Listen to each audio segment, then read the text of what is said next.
Samuel "Mad Sam" DeStefano, September 13, 1909, April 14, 1973, was an Italian-American gangster who became one of the Chicago outfit's most notorious loan sharks and sociopathic killers.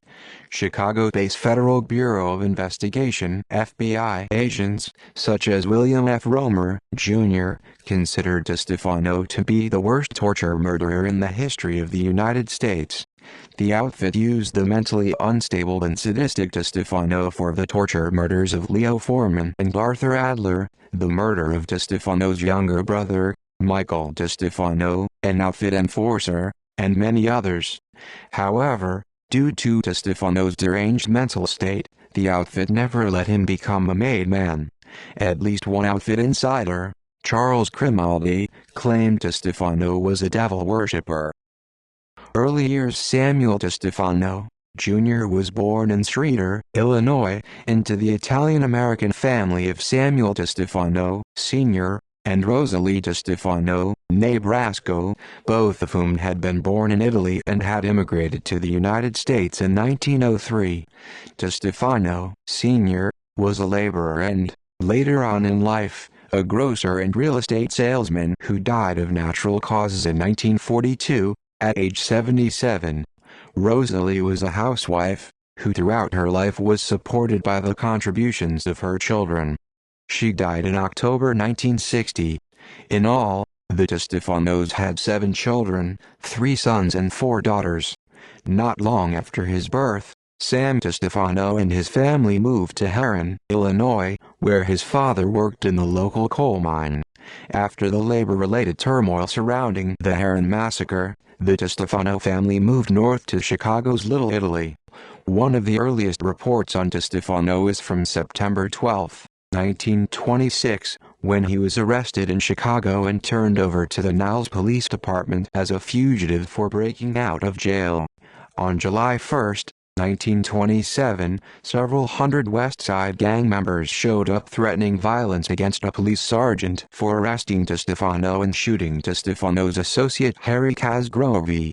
In November 1927, DeStefano and fellow gang member Ralph Orlando were in court on charges of assaulting a 17-year-old girl. The prosecution claimed that on August 19, 1927, the girl was forced into an automobile and driven to a garage where she was sexually assaulted by 7 men. Orlando and DeStefano were both found guilty of rape. Orlando was sentenced to 10 years while DeStefano was sentenced to 3. The reason for the lighter sentence was that police arrived before DeStefano had the opportunity to rape the girl. In 1930, DeStefano joined the 42 Gang, an infamous Chicago street gang led by future outfit boss Salvatore "Sam" Giancana. DeStefano soon became involved in bootlegging and gambling. In 1932, he was wounded by a policeman during a grocery store robbery. In August of that year, DeStefano appeared at a hospital on Chicago's West Side with bullet wounds, which he refused to explain. In 1933, DeStefano was convicted of a bank robbery in New Lisbon, Wisconsin and sentenced to 40 years in prison. His sentence was commuted by Governor Julius Heil in December 1942 and he was released in December 1944. DeStefano returned to prison in June 1947 for possessing counterfeit sugar ration stamps.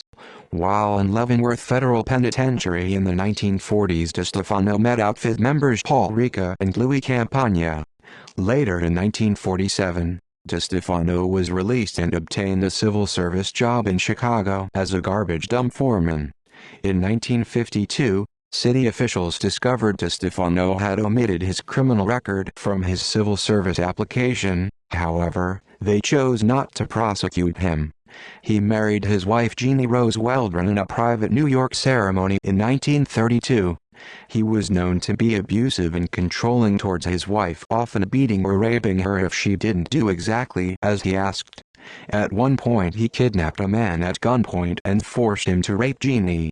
They have 6 children together, their daughters Beanie, Roberta, Alexia and Elgene, and their sons Donald and Bertie.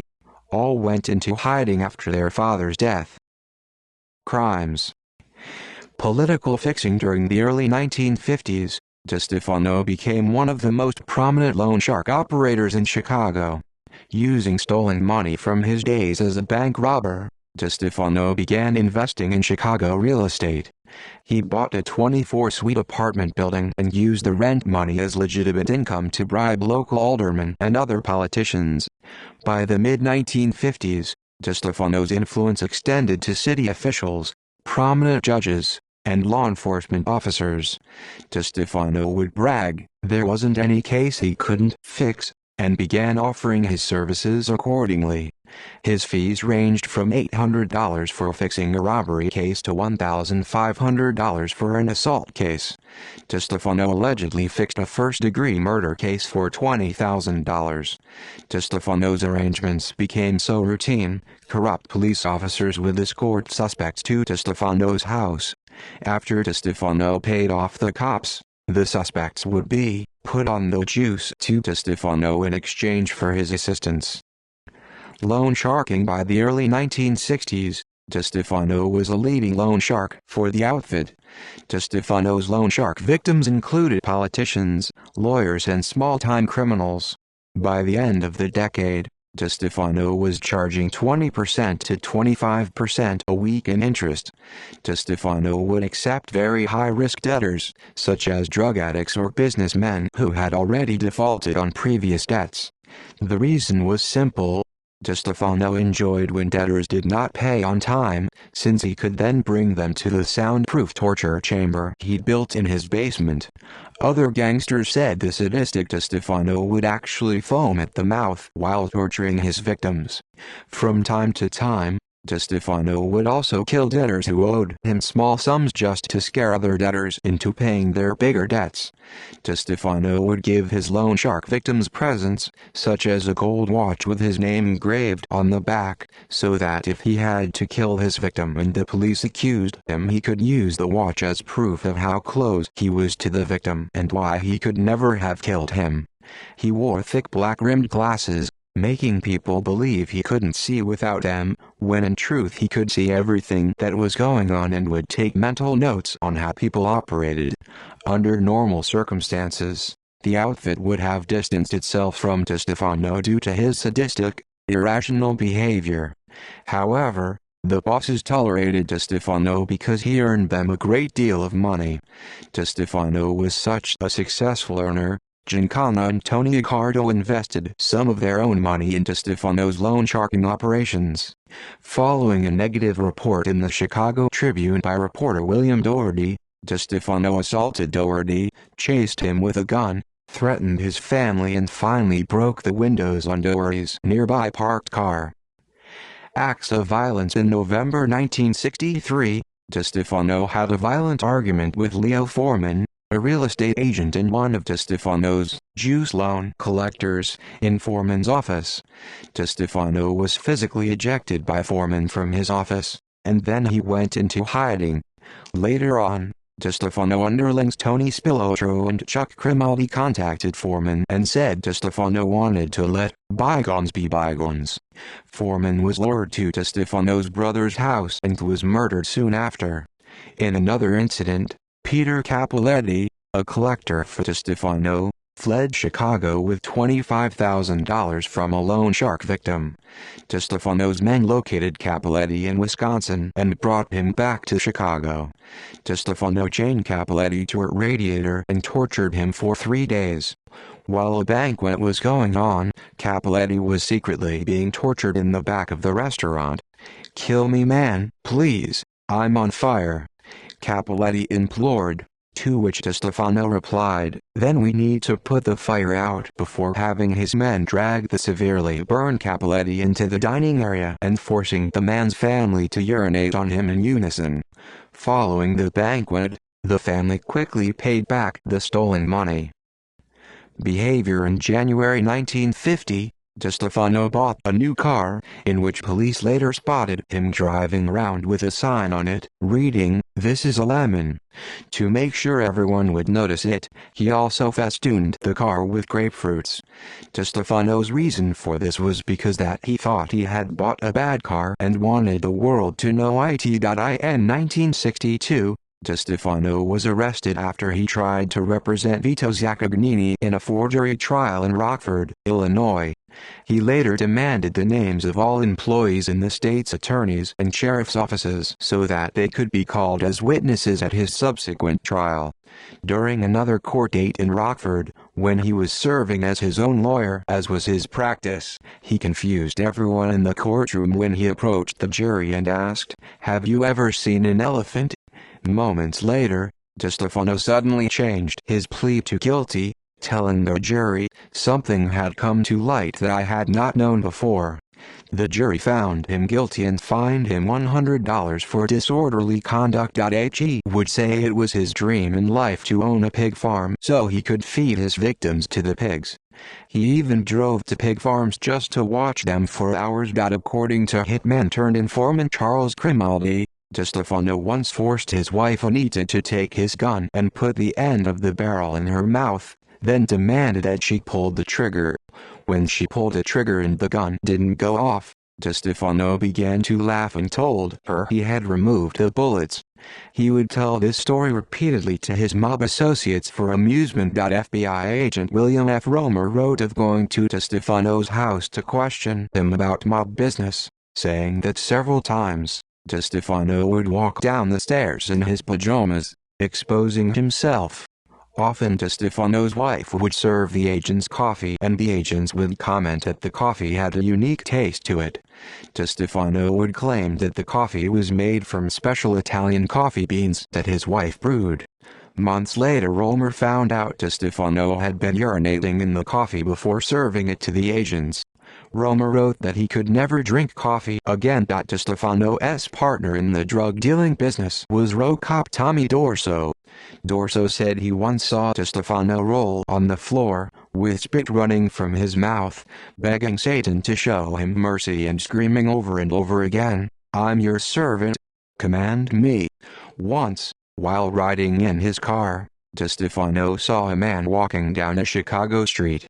He forced the man into his car at gunpoint, took the man to his house and forced the man and his own wife to have sex with each other, all for some real or imagined grievance that DeStefano had with his wife. Afterward, the man was so mortified that he would be accused of rape, he went to the nearest police station and reported the incident. One informant who was close to DeStefano described him as a highly emotional, temperamental individual, extremely egotistical and concerned with his personal appearance. The walls of his home were lined with mirrors, and as DeStefano talked to people, he constantly watched his reflection in the mirrors as he walked across the room. He was described as being of such a temperament that he could be crying at one moment and laughing the very next. DeStefano would often state that if he had not been framed for rape at age 17, he would have become President of the United States. Later life. In 1965, DeStefano was convicted of conspiracy and sentenced to 3 to 5 years in prison. On February 22, 1972, DeStefano was sentenced to 3.5 years in prison for threatening the life of a witness, mobster turned informant Charles Grimaldi, an accomplice in the Foreman murder. DeStefano had encountered Grimaldi in the elevator of the Chicago Dirksen Federal Building and threatened him. Later in 1972, DeStefano was indicted on federal charges for illegal possession of firearms by a felon. DeStefano and his associates were eventually indicted for the Foreman murder. As in his previous trials, DeStefano had raised a large amount of public interest with his bizarre behavior. He made demands to represent himself, dressed in pajamas, shouted through bullhorns, and rambled incoherently. DeStefano then started displaying similar behavior in the Foreman trial. The outfit bosses began to worry DeStefano was not only jeopardizing his own defense, but also the defenses of his other crew members. In a secret meeting, the boss of the Chicago outfit, Tony Accardo, gave DeStefano's crew permission to kill him.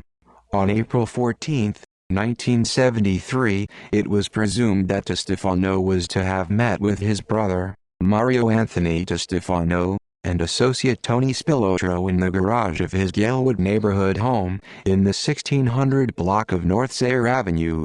Before the meeting began, Spilotro allegedly entered the lot and shot DeStefano twice with a shotgun, hitting him in the chest and tearing his left arm off at the elbow, instantly killing him. The murderer was never brought to trial. References: Bibliography: DeVito, Carlo. Encyclopedia of International Organized Crime. New York. Facts on File, Incorporated, 2005.